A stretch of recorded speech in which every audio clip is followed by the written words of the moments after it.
suis très heureux que Paula Cantu a accepté de nous parler et de nous donner le premier séminaire de cette série. Elle est chercheuse CNRS et basée à l'Université Aix-Marseille. Et elle va nous parler du rôle de l'axiomatique dans les mathématiques d'aujourd'hui.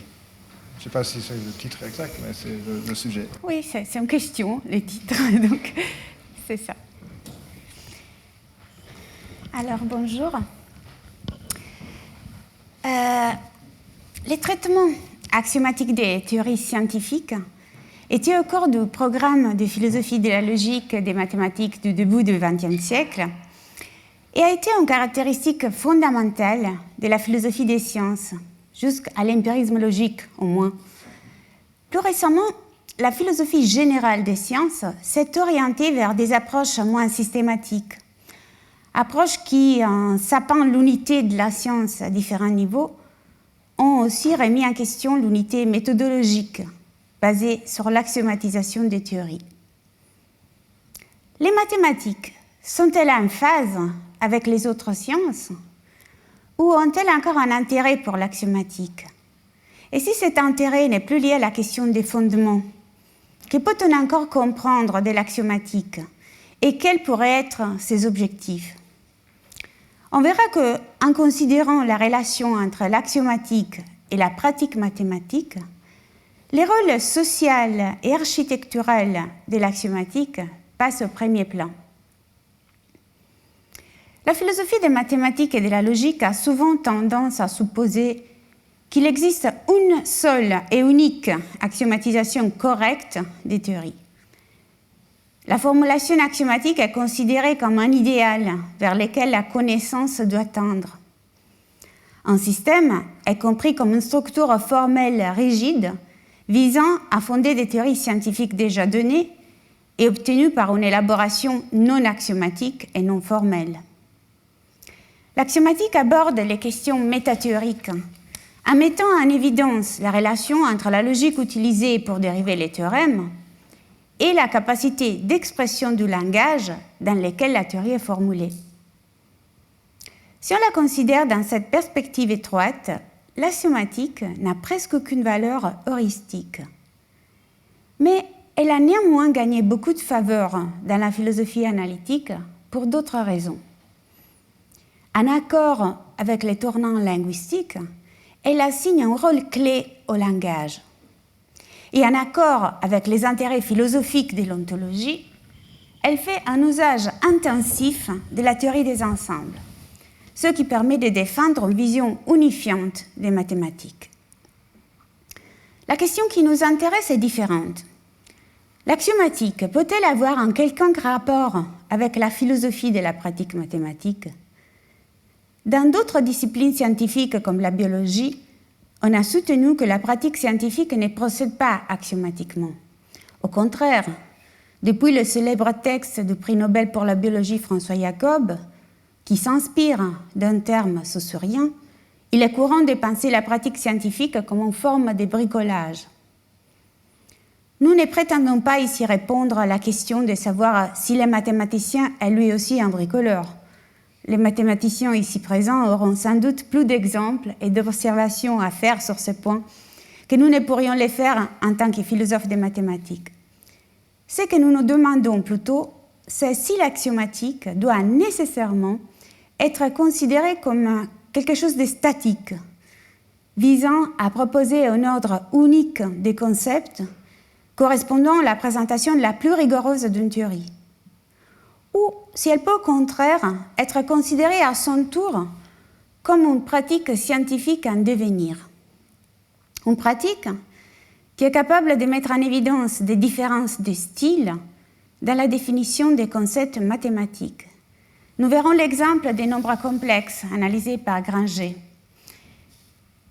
mais capable aussi de faciliter et coordonner des activités collectives de recherche. Nous en verrons un exemple dans les formulaires des Peano. Nous présenterons l'axiomatique comme une activité qui sert différents objectifs en mathématiques et en philosophie des mathématiques. il s'agira d'enquêter dans les mots de Granger sur la dynamique du rapport de cette forme à ce qu'elle organise, et dans les mots de Peano, la raison pour laquelle la meilleure définition est celle que l'enseignant préfère. Mais qu'est-ce que c'est l'axiomatique? Généralement, par axiomatique, on entend une présentation d'une théorie, distinguant axiome, proposition non démontrée, théorème, définition et règles de démonstration.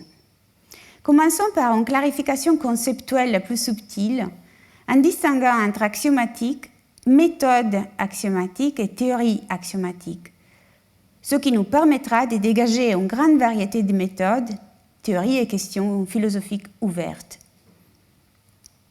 La méthode axiomatique utilisée pour la formulation des théories mathématiques se présente sous de nombreuses formes qui diffèrent principalement par les langages utilisés, formels, informels ou semi-formels. Même lorsque le langage est formel, il existe plusieurs possibilités de reconstruction. Par exemple, en utilisant la logique du premier ou du second ordre, la logique classique ou intuitionniste. Mais la méthode axiomatique varie également avec les temps. La distinction traditionnelle entre la méthode euclidienne classique et la méthode hypothético-déductive moderne souligne la différence entre une approche axée sur les contenus, dans lesquels les axiomes sont considérés comme des vérités évidentes et les concepts fondamentaux font l'objet de définitions explicites connaissables par intuition, et une approche formelle dans laquelle les axiomes sont des hypothèses définissant les concepts primitifs et leurs relations mutuelles. L'étude historique des divers exemples des méthodes axiomatiques, en particulier de l'école de Peano, suggère l'existence de multiples variantes qui sont en quelque sorte intermédiaires entre l'axiomatique classique du type euclidien et l'axiomatique moderne hypothético-déductive. D'autres variantes peuvent apparaître en prêtant attention non seulement au rôle des axiomes et des définitions, mais aussi à la formulation explicite et au rôle des règles logiques. La variété ne concerne pas seulement les méthodes, mais aussi les formulations axiomatiques de la même théorie, construites selon une même méthode. Une théorie axiomatique est composée d'un langage, d'une théorie logique, qui comprend des termes logiques primitifs, des axiomes logiques et des règles logiques d'inférence, d'un ensemble de termes primitifs ou indéfinis, d'un ensemble d'énoncés considérés comme des axiomes, d'un ensemble de termes définis et d'un ensemble de théorèmes qui peuvent être dérivés avec les règles logiques d'inférence à partir des axiomes. Souvent, d'autres règles spécifiques des dérivations sont autorisées à côté des règles logiques fondamentales. La méthode axiomatique sous ses diverses formes et avec les divers outils utilisés conduit à de multiples formulations des théories mathématiques, par exemple des nombres naturels, rationnels, réels, complexes, des espaces vectoriels, de la géométrie plane et solide, de la géométrie projective, de la théorie des ensembles. Une étude philosophique de l'axiomatique a pour tâche d'analyser les différences entre ces diverses formes, en soulignant leurs différentes appartenances historiques, mais aussi leurs objectifs relatifs, leurs avantages et leurs inconvénients.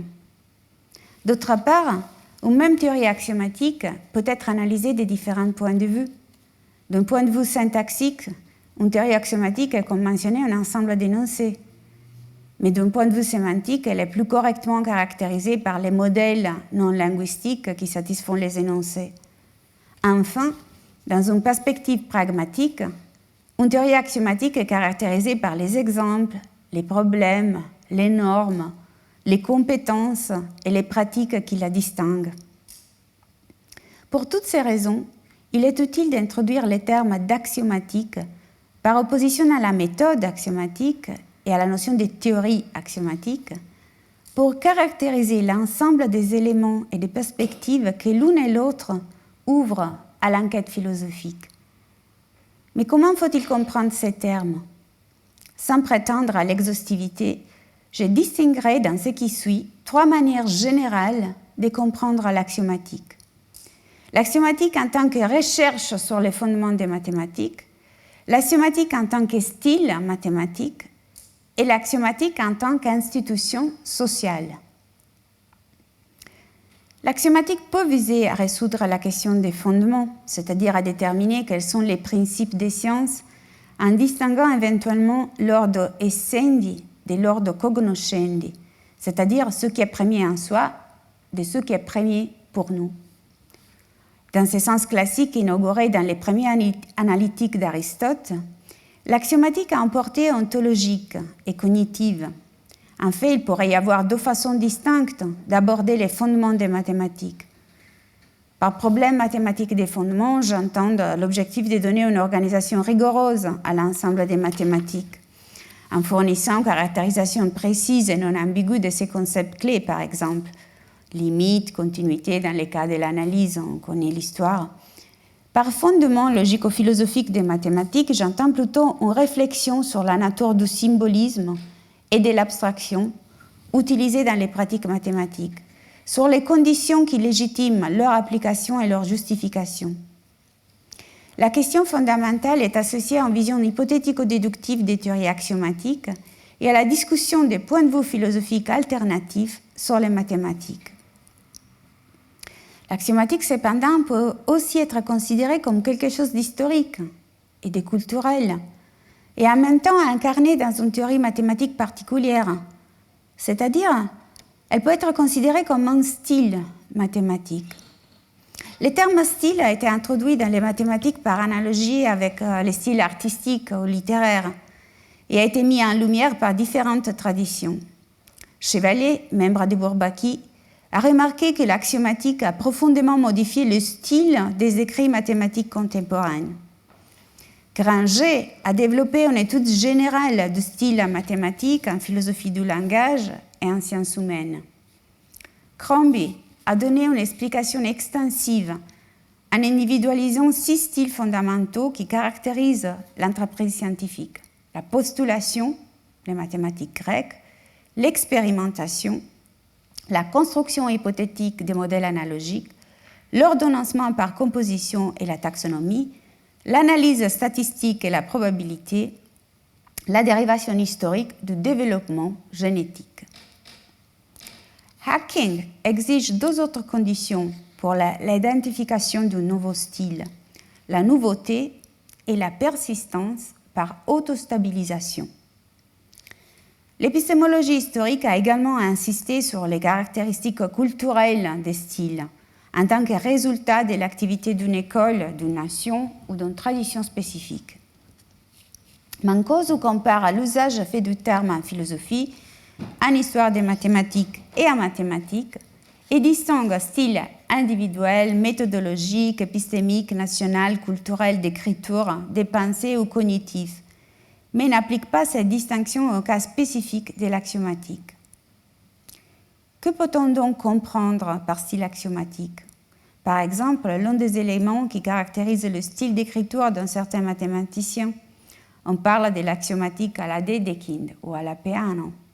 Mais en même temps, un style axiomatique individuel peut devenir un style méthodologique en tradition des recherches. On distingue par exemple la théorie de la démonstration à la Hilbert, dans laquelle chaque étape d'une dérivation est une formule, de la théorie de la démonstration à la Gentzen, dans laquelle chaque étape d'une dérivation est un séquent. Dans un autre sens, l'axiomatique peut être considérée comme un élément d'un style de pensée, c'est-à-dire comme une composante d'un paradigme ou comme un concept épistémique. L'axiomatique peut encore être interprétée comme un style cognitif, qu'il s'agisse de la structure du développement psychologique humain, pour piéger le développement mental de l'enfant et associé au démêlage progressif des axiomes logico-mathématiques, ou de l'un des nombreux styles cognitifs pour lesquels l'enseignant ou l'élève peut avoir une préférence dans l'enseignement et l'apprentissage. Dans les contextes historiques, il est possible de considérer le style axiomatique comme une catégorie historiographique. Pensez au contraste entre la conception déductive aristotélicienne des mathématiques, dans laquelle les axiomes sont vrais et évidents, et la conception hypothético-déductive hilbertienne. Ou comme un style mathématique, illustré par exemple par Zermelo dans le cas de la théorie des ensembles. Une troisième façon d'aborder l'axiomatique est de considérer qu'il s'agit d'un élément qui caractérise les mathématiques depuis très longtemps, bien que sous des formes changeantes, et qui les a caractérisées comme une entreprise cognitive réalisée par des agents humains qui les ont utilisés pour gérer des interactions réciproques complexes. La persistance dans le temps, la possibilité de distinguer l'axiomatique en tant que type de ces instantiations, tokens, basées sur différentes méthodes et différentes formulations de théories, ainsi que la présence des règles, fonctions, agents et rôles, suggère de se demander si l'axiomatique peut être considérée comme une institution sociale. En ontologie sociale, la discipline philosophique qui étudie les institutions sociales et leurs composantes, une institution est généralement caractérisée par des règles, des obligations, des problèmes de coordination, des agents et des rôles. L'axiomatique formelle pourrait être associée à l'ensemble des règles suivantes: déterminer les termes primitifs d'une théorie et les axiomes qui les définissent implicitement, rendre explicites les règles légitimes des dérivations, spécifier quelle règle est appliquée à chaque étape d'une preuve. Dans cette approche, certains des problèmes métathéoriques classiques associés à l'axiomatique pourraient être considérés comme des obligations spécifiques. Par exemple, la cohérence serait une obligation justifiée par le fait qu'il est indésirable qu'un énoncé et sa négation soient tous deux des axiomes ou des théorèmes du même système. La complétude, au sens hilbertien géométrique, pourrait être considérée comme une obligation dictée par le fait qu'il est souhaitable que le système axiomatique ait au niveau des généralités adéquates. Les agents incluent des êtres humains, éventuellement aussi des ordinateurs et des systèmes multi-agents. Les rôles incluent celui de chercheurs, enseignants, étudiants, rapporteurs de revues. De nombreux problèmes de coordination pourraient être facilités par l'axiomatique. Éviter de prouver un théorème qui a déjà été prouvé de manière satisfaisante, fournir un cadre conceptuel commun pour comparer différentes preuves du même théorème et évaluer laquelle est la plus adéquate et pourquoi, faciliter l'interaction et la coordination entre différents chercheurs, groupes de chercheurs et projets de recherche dans la démonstration de nouveaux résultats ou la formulation de nouvelles conjectures. Faciliter l'unification des résultats fragmentés en une unité organique. Aujourd'hui, je me limiterai à présenter deux exemples où l'axiomatique est mise en relation avec la notion de style, d'une part, et réalisée comme une activité collective, de l'autre part. Le premier exemple est tiré de l'ouvrage « Essai d'une philosophie du style » de Gilles-Gaston Granger, professeur en épistémologie comparative à Aix-en-Provence de 1964 à 1986, année de son élection au Collège de France. Le deuxième exemple est tiré des travaux de Giuseppe Peano, mathématicien italien très connu pour la formulation des axiomes de l'arithmétique, qui porte son nom, mais moins connu pour sa pensée épistémologique. Ces exemples ne serviront ni à exposer les développements historiques du problème, ni à apporter une réponse définitive à la question des rapports entre axiomatique et pratique mathématique. Il ne s'agit pas d'indiquer une seule manière selon laquelle le style mathématique doit être compris et quels seraient ces exemples paradigmatiques, ni de déterminer une seule notion de rigueur capable de coordonner les activités démonstratives des différentes communautés de mathématiciens. Les références à Granger et Peano serviront plutôt à suggérer un nombre de problèmes ouverts pour une philosophie de l'axiomatique comme pratique mathématique. L'intérêt de Granger pour le formalisme découle de ses premières études en économie et en sciences sociales, parmi lesquelles la thèse principale, Méthodologie économique, dirigée par Gaston Bachelard, publiée au PUF en 1955, et la thèse complémentaire, La mathématique sociale du marquis de Condorcet, dirigée par Henri Gouillet et publiée en 1956. Granger voit l'économie comme entreprise d'ordonnancement conceptuel de l'expérience, de construction des lois et des modèles formels. L'étude de l'homme que fait l'économie avec les méthodes formelles conduit Granger à s'interroger sur le problème central des sciences humaines. Comment est-il possible de saisir l'individu et la qualité à travers les formalismes, sans faire recours à la centralité de la conscience ou de la personne typique des philosophies existentialistes ou spiritualistes.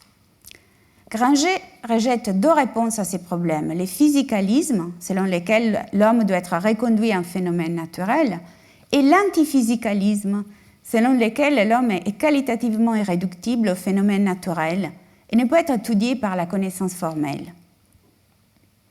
Et en fait, la connaissance est autre que les vécus, même si la forme est toujours liée au vécu. L'homme ne peut être connu dans son essence, conscience, esprit ou autre, mais dans son rôle de processeur d'action et fonction. La différence entre l'homme, phénomène naturel, et les autres phénomènes naturels réside précisément dans son activité. Le travail est considéré par Granger comme un moment constitutif d'une pratique. Le travail est une relation entre une forme et un contenu. Le contenu est le travailleur et la forme est un rituel, une cérémonie, une configuration sociale. Le travail n'est pas seulement un acte de production caractérisé par les produits, mais une pratique sociale et conventionnelle. Considérons un travail où le produit n'est pas un bien, mais le travail d'un mathématicien ou l'organisation d'une langue.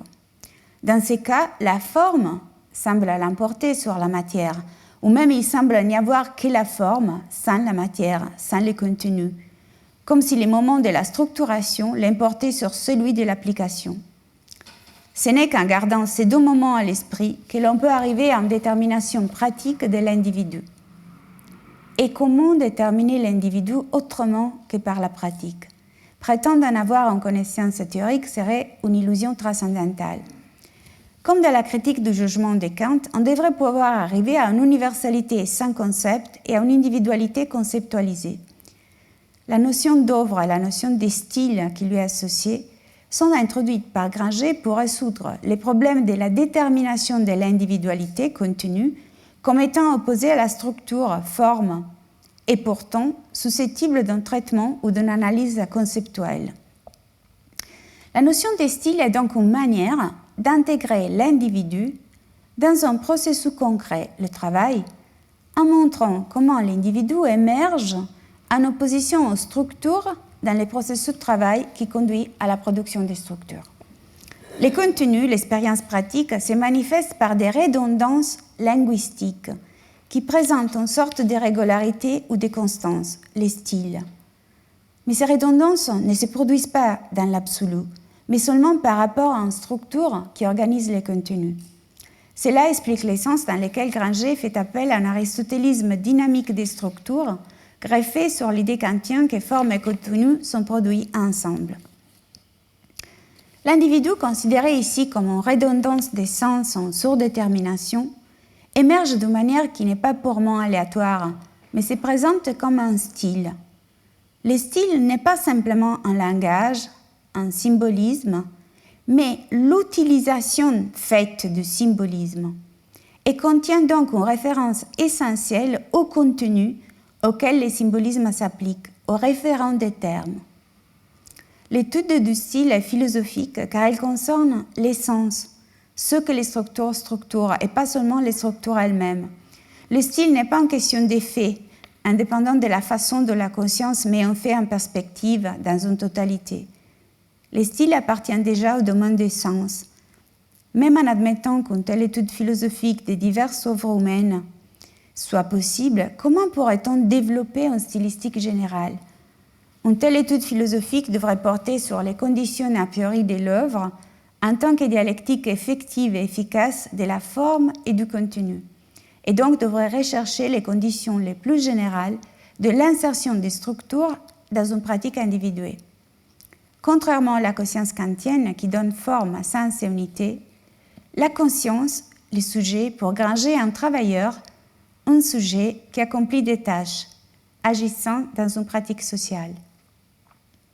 Bien que Granger traite également du style en relation avec la langue, les sciences humaines et la recherche d'une stylistique générale, nous n'analyserons que le cas de la stylistique de la pratique scientifique. Granger observe que la pratique scientifique semble exempte de questions de style, parce que l'accent est entièrement mis sur la forme au lieu du contenu, sur la détermination des structures au lieu de l'individu, sur la construction des modèles abstraits, cohérents et efficaces des phénomènes. Même si l'objet mathématique est une structure, comme le processus de structuration est un travail, une activité pratique, l'individu doit y apparaître comme les côtés négatifs des structures. La relation entre forme et contenu dans la pratique mathématique est analysée avant tout comme étude de la multiplicité des structures possibles parmi lesquelles s'opère un choix, ou de la variété des significations que peut prendre un même concept.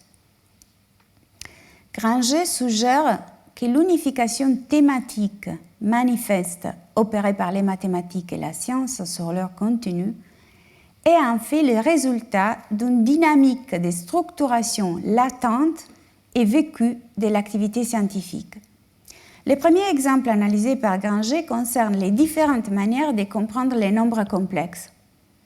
La redondance des significations est présentée comme une question de style, qui d'une part enchaîne, unifie les concepts d'une théorie et d'autre part délimite les rôles que l'intuition est appelée à jouer dans la détermination de ces concepts. Je vais évoquer les différentes significations du terme nombre complexe que Granger mentionne. Je vais citer souvent Granger directement. La présentation axiomatique comme corps, qui est très précise, nous ne permet pas de comprendre ni l'origine génétique du concept, ni pourquoi on a eu besoin d'introduire ces nombres. La représentation trigonométrique fait intervenir un angle, argument et un nombre réel module pour établir un calcul portant à la fois sur des grandeurs et des directions. On peut du reste envisager l'être mathématique ainsi constitué de deux manières, ou bien comme un élément statique, un vecteur, ou bien comme un opérateur appliqué à des vecteurs, opérateur qui se décompose en une dilatation et une rotation. Dans le second cas, l'apport intuitif de l'image géométrique suggère une construction immédiate des lois de la multiplication des complexes, pensées comme composition des transformations. Les premiers cas se prêtent en revanche à un passage naturel des coordonnées polaires aux coordonnées cartésiennes. Les nombres complexes sont alors déterminés par un couple de nombres réels, composantes respectives de son vecteur représentatif. Et la construction des propriétés additives est immédiate. Mais il est possible encore de penser cette notion de complexe comme une matrice. L'algèbre de ces matrices est, comme on le sait, isomorphe à celle des complexes précédemment introduits, mais la façon d'aborder leur existence mathématique est tout autre. Et ce sont des propriétés différentes qui deviennent immédiates dans une nouvelle sphère d'intuition opératoire propre au système des matrices. Un dernier mode d'introduction des nombres complexes, beaucoup plus abstrait que les précédents, répond cependant directement à la question originaire dont la notion d'imaginaire est issue. Comment représenter dans tous les cas possibles les racines d'une équation algébrique? De ce point de vue, le système des nombres complexes peut être considéré comme les corps d'extension des réels qui contiennent une racine à x carré plus 1 égale 0. Et quelle est la conclusion de Granger après avoir fait ces distinctions? Ces différentes façons de se saisir d'un concept, de l'intégrer dans un système opératoire et de lui associer des implications intuitives, dont il faut alors limiter exactement la portée, constituent ce que nous appelons des faits de style. Il est évident que le contenu structural de la notion n'en est pas ici affecté, que les concepts en tant qu'objet mathématique subsistent identiquement à travers ces effets de style. Il n'en est pas toujours ainsi, cependant, et nous rencontrerons des positions stylistiques qui commandent de véritables variations conceptuelles. Ce qui change toujours, en tout cas, c'est l'orientation du concept vers tel ou tel usage, telle ou telle extension. Les styles jouent donc un rôle peut-être essentiel à la fois dans une dialectique du développement interne des mathématiques et dans celle de leur rapport avec des mondes d'objets plus concrets. J'en viens maintenant à une brève présentation de l'axiomatique de Peano. L'interprétation que je propose ne coïncide pas avec l'image standard de Peano que nous offre la philosophie analytique. Je soutiendrai que l'axiomatique de Peano est une entreprise dynamique qui devient évidente dès qu'on prend en compte les trois facteurs suivants. la nature sociale, collective et dialectique de la fabrication de la logique mathématique, l'intérêt des Peano pour les définitions, qui a pour but non seulement la construction rigoureuse d'une théorie axiomatique et l'investigation métathéorique de certaines de ses propriétés, mais aussi l'étude des différentes alternatives possibles et des raisons qui sont données pour les justifier. Et enfin, une attention dynamique à l'histoire de la logique et de la science, comprise non seulement comme un récit de la croissance de la connaissance suivi de nouvelles découvertes scientifiques, mais aussi comme une recherche heuristiquement fructueuse des erreurs et une explication des métaphores en usage, y compris celles dérivées des théories maintenant mortes et enterrées depuis de nombreux siècles. Le formulaire des Peano était une entreprise interactive de construction d'une encyclopédie qui visait à contenir tous les théorèmes des mathématiques. Cette entreprise était à la fois descriptive et prescriptive. Dans la revue qu'il avait fondée et dirigée, la revue des mathématiques, Peano invitait les lecteurs à contribuer au projet qu'il avait lancé avec ses collaborateurs, Giovanni Vailati, Cesare Boraliforti, Alessandro Padua, Mario Pieri et Giovanni Vacca. Outre l'objectif de rassembler et ordonner toutes les propositions mathématiques, les formulaires visaient également à analyser des longues séries de raisonnements inaccessibles avec les seuls usages du langage ordinaire. Au lieu de commencer les projets en déterminant a priori un ensemble de règles de raisonnement correctes, Peano voulait rassembler tous les énoncés logico-mathématiques et les organiser sous une forme axiomatique, en utilisant un ordre d'exposition qui n'excluait pas la possibilité d'ordre alternatif. Ce n'est qu'après avoir donné un ordre démonstratif à tout ce matériel qu'il s'est intéressé aux règles de dérivation effectivement et les plus fréquemment utilisées. Les règles logiques apparaissent comme des régularités à l'œuvre dans les pratiques et techniques démonstratives. Elles ont pour but de favoriser la coordination, l'organisation et la division du travail. À cet égard, Vailati utilise une métaphore tirée de l'économie industrielle qui illustre comment la normativité de la logique mathématique se fonde sur une augmentation de l'efficacité dans l'obtention des résultats mathématiques attendus, même si les coûts requis par le remplacement de l'ancien équipement par les nouveaux, la logique symbolique, peuvent prendre beaucoup de temps à être amortis, tout comme le changement des machines est une manière initialement coûteuse de rationaliser la production. L'école de Peano s'est beaucoup intéressée à la recherche des caractérisations alternatives des notions primitives géométriques et à la réflexion théorique sur la nature et la fonction des différents types de définitions, explicites, implicites, nominales, par postulat, par abstraction, par opérateur, cas par cas. D'une part, le choix entre différents types de définitions d'un symbole, par exemple les définitions par abstraction ou les définitions par opérateur, ne peut être fait en termes purement abstraits, sans tenir compte d'un système axiomatique spécifique, des vertus qu'une définition mathématique devrait idéalement satisfaire et des conséquences que le choix d'une définition peut avoir sur les définitions ultérieures. D'autre part, l'utilisation de la distinction entre la définition effectivement choisie et les définitions alternatives du même terme, introduites comme définition possible, prouve que Peano abandonne à partir d'un certain point l'idée de l'unicité de l'ordre logique des concepts et des propositions. L'unicité est perdue pour deux raisons. Premièrement, l'ordre des concepts n'est plus absolu, mais concerne une théorie spécifique. Ainsi, par exemple, il pourrait y avoir un ordre pour les nombres naturels et un ordre différent pour les nombres rationnels. Deuxièmement, différents ordonnancements des concepts et des propositions d'une même théorie sont possibles, et pas seulement dans le sens où ils donnent lieu à des formalisations axiomatiques distinctes du même contenu mathématique, voire notamment le cas de la géométrie, mais aussi dans le sens où ils sont compossibles dans un même système, où la distinction entre concepts non définissables et dérivables est conventionnelle, mais pas arbitraire, puisque l'adéquation d'une définition dépend des considérations logiques, épistémologiques, didactiques et mathématiques. Les critères logiques exigent que toutes les définitions soient des définitions nominales, c'est-à-dire des équations satisfaisant l'homogénéité entre les deux membres de l'égalité.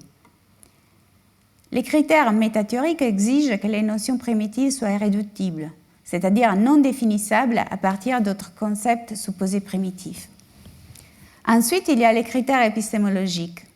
Par exemple, l'exigence des Peano que les définitions soient aussi peu nombreuses que possible, ou la suggestion des Pieri que les concepts géométriques primitifs soient ceux qui sont invariants par rapport à certaines classes de transformations. Une autre exigence épistémologique est liée à la présentation axiomatique des théories. Une définition ne doit pas être évaluée comme une phrase isolée, mais comme une partie d'une théorie. L'adéquation dépend également des types de définitions que l'on doit introduire pour les concepts qui en sont dérivés. Par exemple, si on introduit une définition par abstraction des nombres rationnels, on se retrouve ensuite à introduire une définition de la somme entre nombres rationnels qui ne répondent pas aux exigences d'homogénéité. Encore, il existe des critères didactiques nécessitant d'évaluer si les définitions sont suffisamment élémentaires, c'est-à-dire adéquates aux connaissances des élèves. Pour toutes ces raisons, l'adéquation des définitions n'est pas une question qui peut être établie indépendamment d'une analyse de la pratique mathématique dans laquelle elles sont utilisées, et en particulier du contexte disciplinaire et des objectifs qui leur sont associés. Enfin, il y a d'autres critères qui sont basés sur certaines vertus de l'analyse conceptuelle mathématique. Ces critères peuvent concerner les bons niveaux de généralité pour une définition ou un problème donné, ou la possibilité de préserver une analogie entre les définitions des figures unidimensionnelles et bidimensionnelles. Cela devient plus clair si, au lieu de se concentrer uniquement sur les écrits coexistants ou postérieurs au formulaire, on porte l'attention sur les premiers écrits mathématiques des Peano, où la critique des définitions vise la recherche d'une présentation rigoureuse de la géométrie de l'analyse. Par exemple, dans un article qui s'appelle « Sulla definizione dell'area di una superficie », l'objectif est de donner une définition de l'arc d'une courbe et de l'aire d'une surface qui permettent de comprendre la similitude entre les deux cas. Serré avait défini la longueur d'un arc de courbe par analogie avec l'aire d'une surface. La première étant définie comme la valeur commune à la borne supérieure des polygones inscrits et à la borne inférieure des polygones circonscrits, et la seconde étant définie comme la limite d'une surface polyédrique inscrite. Mais la procédure de Serré était imparfaite, comme le reconnu Peano, Schwarz. Hermite alors a proposé une définition alternative basée sur la limite d'une série de polygones non contigus tangeant à la surface. Mais on perdait ainsi l'analogie entre les polygones inscrits et les surfaces polyédriques inscrites. Peano propose alors une nouvelle définition basée sur les notions de vecteurs et de bivecteurs qui respectent l'analogie. La longueur de l'arc de courbe est la limite supérieure de la somme des vecteurs de ses parties.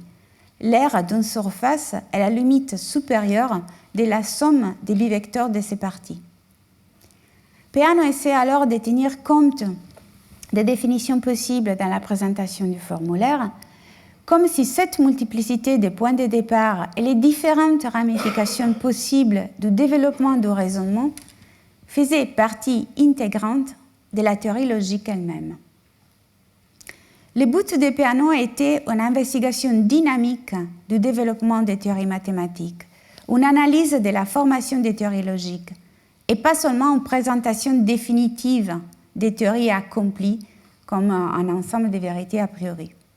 La logique est inséparable du contenu développé dans les pratiques scientifiques concrètes et des aspects procéduraux qui caractérisent ces pratiques.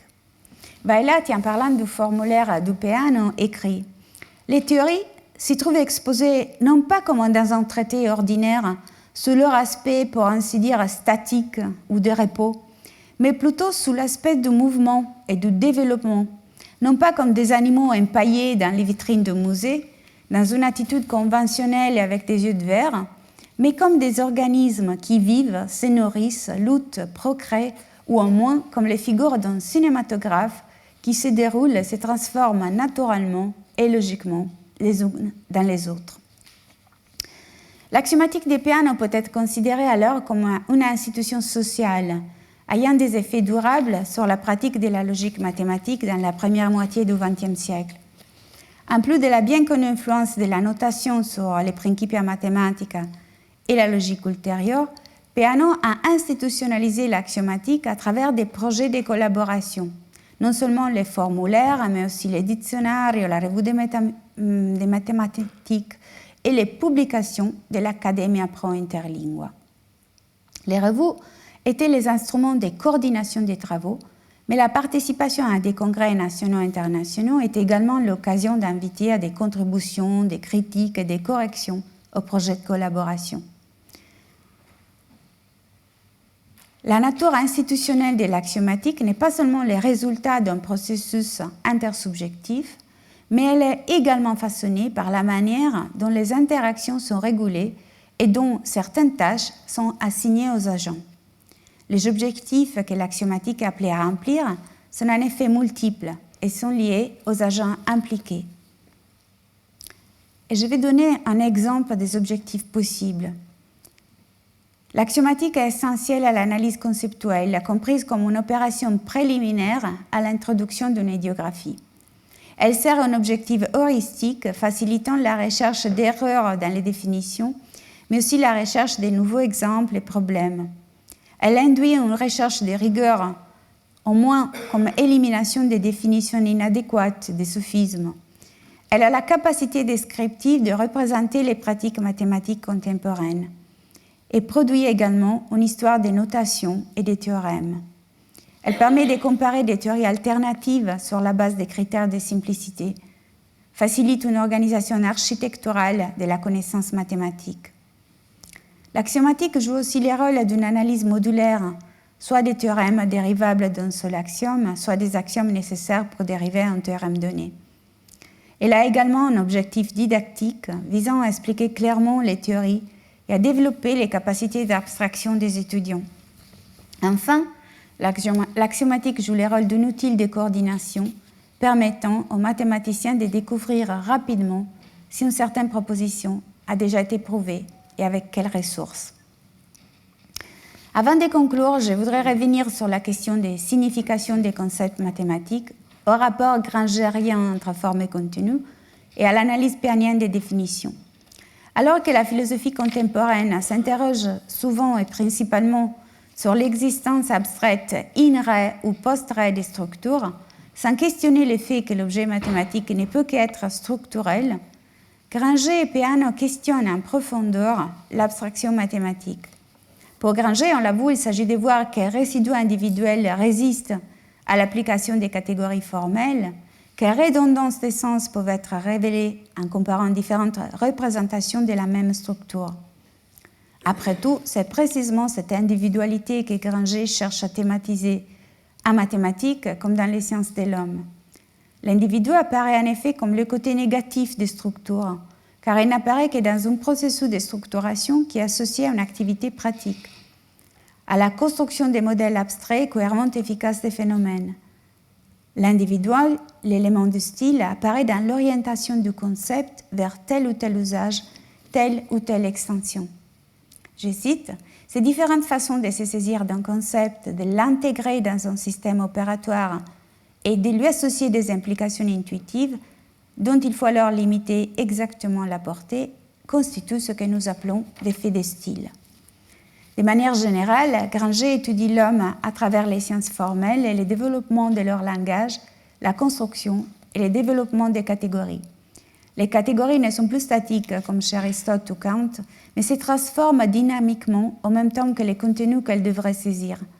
La philosophie est toujours en médiation conceptuelle, en catégorisation de l'expérience.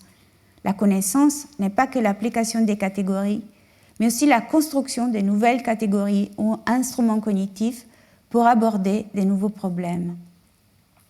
Le formalisme de Granger n'est pas réductionniste, pas de réduction de la réalité au langage, aux signes, pas de panlogisme ou des circuits sémiotiques. Il ne coïncide pas avec l'axiomatisation ou la mathématisation, qui sont des opérations déterminées qui se produisent dans des conditions déterminées. Il n'est pas politiquement neutre, car le formalisme est une action dans le monde et est construit pour connaître quelque chose et donc comme un outil pour atteindre un certain but. Pour Peano, il s'agit d'expliquer pourquoi ce ne sont pas seulement les critères logiques qui comptent dans une théorie de la définition, mais aussi les critères mathématiques, épistémologiques et didactiques. Dans les cas de Granger, comme dans les cas de Peano, l'attention envers l'axiomatique est liée avant tout à la définition des objets mathématiques.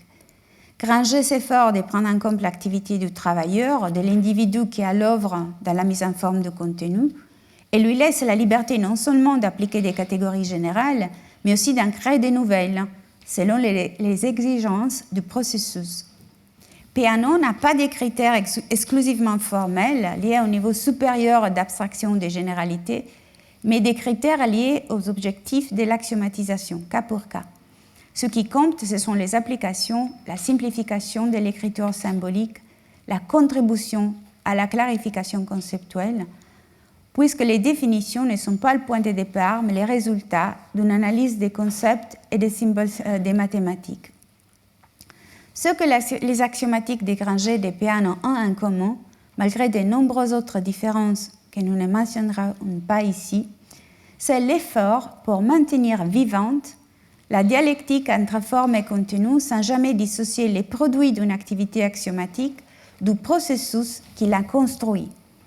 L'axiomatique n'est pour aucun des deux une entreprise exclusivement déductive, formaliste et réductionniste. Peano comme Granger envisage toujours différentes définitions du même concept et différentes procédures conceptuelles pour construire les nombres. L'axiomatique s'inscrit toujours dans l'horizon d'une pratique scientifique qui garde trace des objectifs que celui qui définit, l'enseignant, les travailleurs, a dans un contexte donné. Une philosophie de l'axiomatique qui reprendrait ces pratiques et procédures, les comparerait et s'interrogerait sur les objectifs de chaque processus serait à notre avis non seulement un exemple de philosophie de la pratique mathématique, mais pourrait également produire un nouveau récit que ni une approche purement historique, ni une approche purement logique ne sont en mesure d'offrir. Merci.